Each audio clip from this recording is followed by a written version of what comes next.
আজি সংখ্যালঘু অঞ্চলসমূহত আৰু সংখ্যালঘু মানুহৰ নিৰাপত্তা এই দুইটা যদি ইণ্ডিকেটৰ হয় তেতিয়া আপোনালোকে চাব কৈ দিলে সংখ্যালঘু এৰিয়াত কলেজ পতা নাই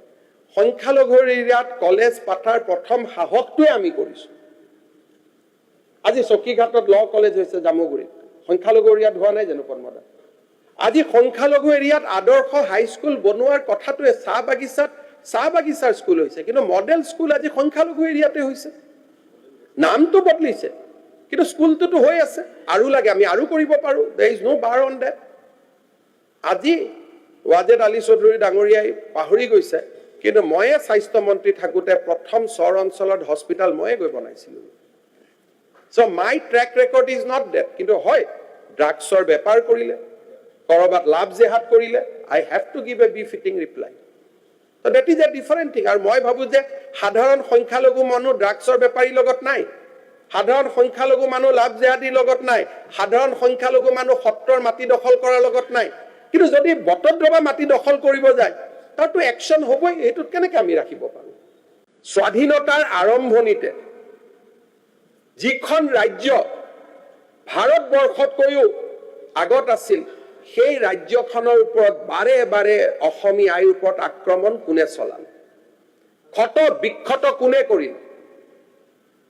সেই ক্ষত বিক্ষত কৰাৰ আজি মলম কোনে দিব এখনে অসমীয়া ভাষা বঙালীৰ পৰা জন্ম হৈছে নে বঙালীৰ পৰা অসমীয়া ভাষা জন্ম হৈছে এক বিতৰ্কই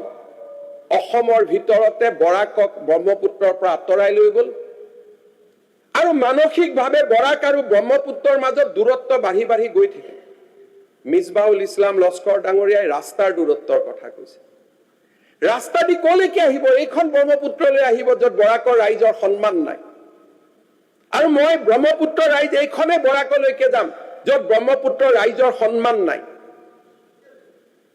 ক'ব খুজিছো আজিও মাতৃভাষাৰ দাবীত বৰাক উপত্যকাত হৈ যোৱা প্ৰতিটো আন্দোলনে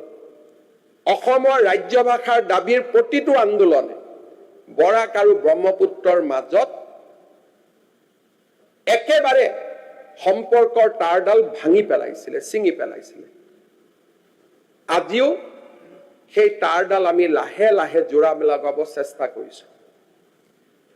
প্ৰধানমন্ত্ৰী নৰেন্দ্ৰ মোদী ডাঙৰীয়াই সিদ্ধান্ত ল'লে